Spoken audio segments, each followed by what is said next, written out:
우선 망원 렌즈의 화소가 4,800만 화소로 올라간다고 합니다. 그래도 기존에는 없었던 굉장히 얇고 가벼운 이런 폼팩터를 가지고 나오기 때문에 지금 아이폰 16보다 좀 크고 플러스보다는 약간 작은 그런 사이즈로 보시면 돼요.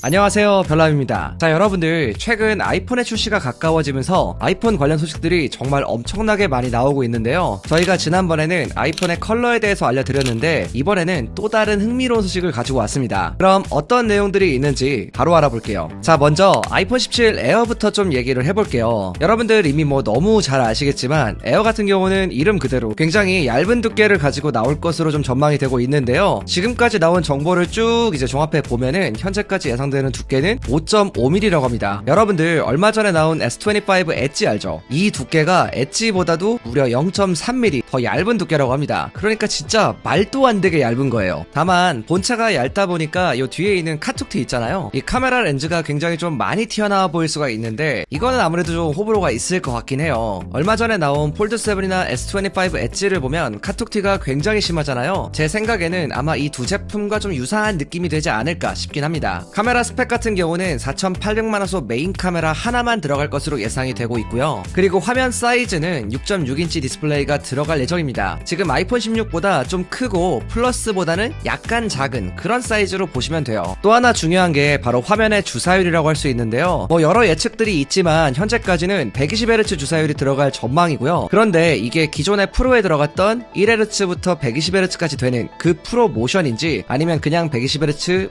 주사율인지 여기에 대해서는 아직 정확하게 나온 건 없습니다. 어쨌든 주사율의 업그레이드는 기대해보셔도 좋을 것 같고요. 그리고 당연히 맥세이프도 여기에 들어갑니다. 거기에 아이폰 16E에 들어간 이 C1 모뎀도 이번에 에어에 적용이 될 예정이라고 합니다. 그리고 많은 분들이 궁금해하시는 가격, 이 가격이 좀 중요하죠. 현재까지는 $899 전후로 예상이 되고 있어요. 이거는 원래 기존의 플러스와 동일한 가격인데요. 지난번에 프로보다 더 높은 가격으로 나올 거다 이런 얘기들도 있었는데 기본 모델과 프로의 중간 정도 가격이 아마도 현재는 좀 가장 유력한 가격이 아닌가 싶긴 합니다. 현재 우리나라에서는 플러스를 135만원 정도에 이제 판매를 하고 있잖아요. 거의 비슷한 가격으로 나올 거다 이렇게 생각해 주셔도 좋을 것 같습니다. 자, 여기까지만 들으면 정말 좀 아쉬운 점이 없는 거의 완벽에 가까운 제품 같아 보이긴 하는데 실제로는 아쉬운 점들이 좀 있습니다. 아무래도 이제 제품의 가격대가 이제 딱 봐도 그렇게 저렴한 가격대는 아니잖아요. 프리미엄 제품에 가까운 가격대라고 봐야 되는데 원래 기존에는 이제 스피커가 두 개가 들어갔어요. 이렇게 상단에 하나 들어가 있었고 하단에 하나 들어가 있었는데 얇은 두께를 위해서인지는 몰라도 이 하단부에 있는 스피커가 빠진다고 합니다. 그래서 여러분들 이제 아이폰 하면 우리가 또 생각하는 게 굉장히 좀 좋은 이런 스피커 음질 이런 건데 원래 스테레오로 들었다가 이제 모노로 들으면 굉장히 좀 답답하게 느껴지잖아요. 그런 부분에서는 조금 아쉬워지지 않을까 싶긴 해요. 그리고 아까 말씀드렸지만 카메라도 싱글 렌즈로 구성이 될 건데 사실 제가 봤을 때 초광각 하나를 더 추가했다고 해서 크게 두께에 영향을 주진 않았을 것 같기도 해요. 개인적으로는 싱글 카메라가 들어간 게 저는 상당히 아쉽게 느껴졌습니다. 그래도 기존에는 없었던 굉장히 얇고 가벼운 이런 폼팩터를 가지고 나오기 때문에 아마 또 아이폰 좋아하시는 분들 그리고 기존에 좀 얇은 제품 좋아하셨던 분들한테는 또 굉장히 매력적인 제품이 되지 않을까 싶긴 합니다. 자, 다음은 여러분들이 기다리는 프로에 관한 소식인데요. 이번 프로 같은 경우는 이 후면 디자인이 좀 획기적으로 달라지게 되죠. 요즘은 이걸 보고 픽셀폰 같다고 하시는 분들도 많이 계시는데 물론 호불호야 개인차가 있겠지만 사실 제가 보기에도 예전 감성보다는 조금 아쉽다는 생각이 들긴 해요. 아무튼 카메라 섬이 커진 만큼 카메라 성능도 올라간다고 하는데요. 우선 망원 렌즈의 화소가 4,800만 화소로 올라간다고 합니다. 그래서 이제는 세 가지 렌즈 모두 다 4,800만 화소로 동일해지는 거죠. 또한 광학 줌이 현재 5배에서 최대 8배까지로 좀 개선이 된다고 합니다. 그리고 2개 이상의 렌즈로 동시 촬영할 수 있는 다중 촬영도 지원될 거라고 하는데요. 이건 기본 카메라 앱이 아닌 프로 전용 카메라 앱을 통해서 가능해질 전망입니다. 그러니까 여러가지 렌즈로 동시에 촬영해서 원하는 결과물을 얻어갈 수 있는 그런 개념인 것 같은데 이게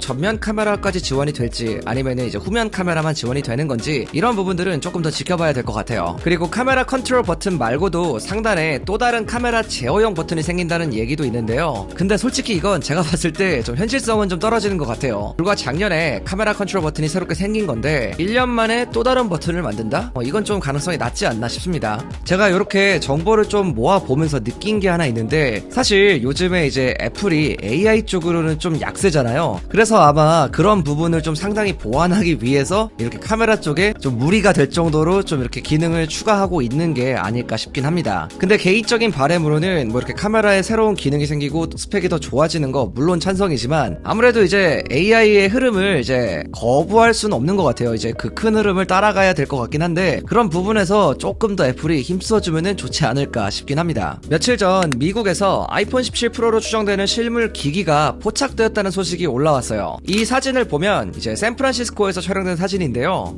한 남자가 아이폰 2대를 들고 있죠. 앞쪽에 있는 건 검정색 두꺼운 케이스로 감싸져 있는데, 이 케이스 자체가 좀 뭔가를 숨기려는 듯 상당히 좀 투박한 형태의 케이스로 보입니다. 그리고 다른 한쪽 손에 들고 있는 건 아마도 아이폰 16 프로로 추정이 되고 있고요. 뒷면에 테스트 기기용 추적 코드로 보이는 스티커까지도 부착이 되어 있습니다. 이런 정황 때문에 이 제품이 진짜 테스트 기기가 아니냐 뭐 이런 의혹도 나왔는데요. 사실 이게 개인적으로 좀 그럴싸하다고 느낀 부분이 바로 후면 카메라였어요. 카메라 쪽을 자세히 보면 이 범프 오른쪽에 LED 플래시와 라이다 스캐너로 보이는 원형 구멍이 하나 보이죠. 이건 지금까지 유출된 아이폰 17 프로의 렌더링 디자인과 상당히 일치하는 부분입니다. 게다가 사진 속 우측 인물이 아이폰을 가리려는 듯 움직였다는 뭐 주장도 나왔는데요. 뭐 보안 요원처럼 보였다는 얘기까지도 있어서 아마도 이건 실제 개발팀의 야외 테스트였을 거다, 이런 추측도 나오고 있습니다. 물론 이런 경우 섣불리 판단하기는 좀 어렵지만, 애플이 종종 이제 제품 출시한 2달 전쯤에 이제 실사용 테스트를 진행해 왔던 뭐 그런 전례들을 좀 고려해 본다면 아마도 이건 프로토타입 테스트일 가능성이 상당히 높다고 느껴집니다. 뭐 지금 시기도 그렇고요. 어쨌든 카메라 쪽 부분을 보면 확실히 이번에 프로는 디자인이 어떤 분들에게는 좋을 수 있고 어떤 분들에 나쁠 수 있겠지만 요렇게 변하게 될 거다, 이렇게 보면 될 것 같고, 구매 예정이신 분들도 요런 부분은 꼭 한번 참고를 해보시면 좋을 것 같습니다.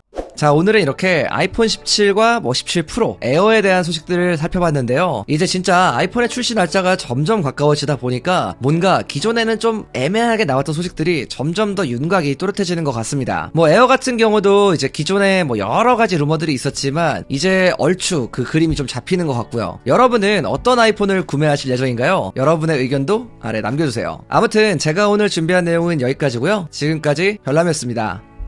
바이.